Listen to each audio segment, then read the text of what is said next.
ప్రకృతి ఒడిలో కాసేపు ప్రశాంతంగా గడుపుదామని వెళ్లిన ఆ కుటుంబానికి కాలం రూపంలో మృత్యువు కాచుకొని కూర్చుందని వారు ఊహించలేదు.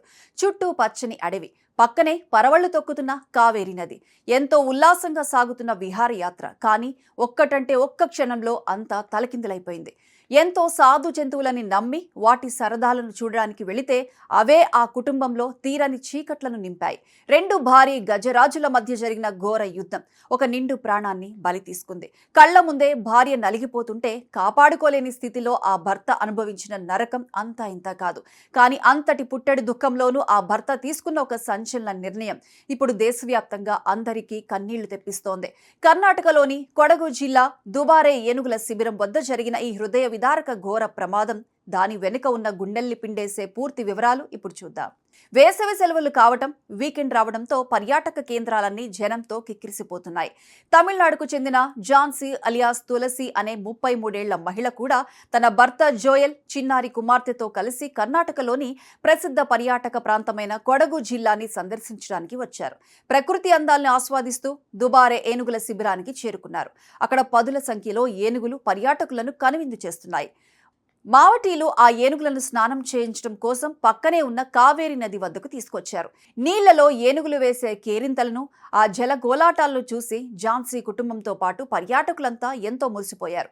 తమ మొబైల్ ఫోన్లలో ఆ దృశ్యాలను బంధిస్తూ కేరింతలు కొట్టారు. కానీ అదే వారి జీవితంలో చివరి సంతోషం అవుతుందని ఎవరూ ఊహించలేదు. సరిగ్గా అదే సమయంలో అక్కడ ఊహించని విపత్తు సంభవించింది. నీటిలో ప్రశాంతంగా ఉన్న రెండు భారీ ఏనుగుల మధ్య అకస్మాత్తుగా ఏదో తేడా వచ్చింది. అంతవరకు సాధువుల్లా ఉన్న ఆ గజరాజులు ఒక్కసారిగా రౌద్ర రూపాన్ని దాల్చాయి.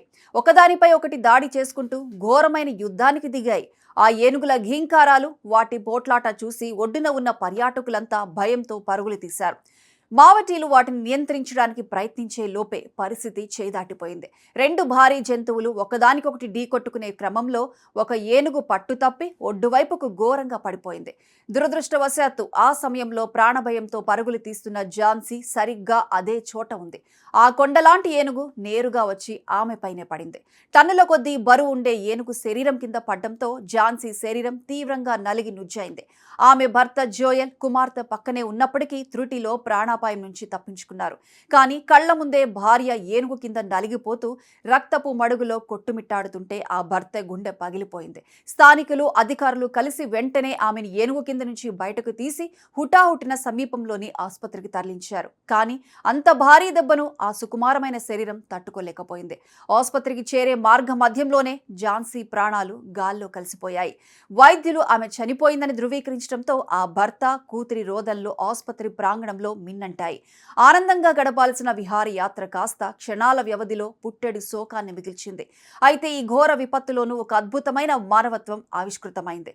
భార్య మరణాన్ని తట్టుకోలేక జోయల్ ఏడుస్తుండగా ఏనుగు కింద పడి తులసి శరీరం తీవ్రంగా నలిగిపోయినప్పటికీ ఆమె కళ్ళు మాత్రం ఎలాంటి గాయం కాకుండా సురక్షితంగా ఉన్నాయని వైద్యులు గుర్తించారు.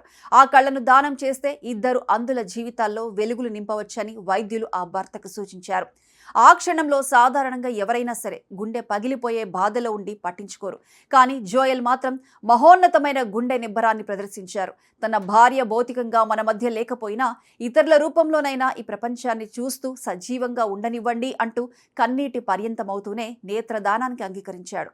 పుట్టెడు దుఃఖంలోనూ ఆయన చాటిన ఈ మానవత్వం అక్కడున్న వైద్యులను సైతం, పోలీసులను సైతం కదిలించి వేసింది. ఈ ఊహించని దారుణ ఘటనపై కర్ణాటక ప్రభుత్వం, అలాగే అటవీ శాఖ అధికారులు తీవ్ర విచారం వ్యక్తం చేశారు. బాధిత కుటుంబానికి అండగా ఉంటామని హామీ ఇస్తూ ప్రభుత్వం తరపున 20 లక్షల రూపాయల భారీ ఆర్థిక సహాయాన్ని తులసి కుటుంబానికి తక్షణమే విడుదల చేస్తున్నట్లు ప్రకటించారు.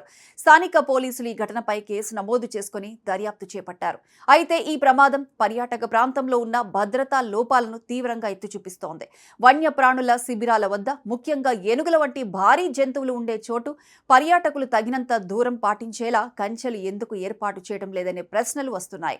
మూగజీవాల ప్రవర్తన ఎప్పుడు ఎలా ఉంటుందో ఎవరూ అంచనా వేయలేరని, కాబట్టి పర్యాటకులు స్వయం నియంత్రణ పాటించడంతో పాటు ప్రభుత్వాలు కూడా రక్షణ చర్యలు పెంచాలని నిపుణులు హెచ్చరిస్తున్నారు.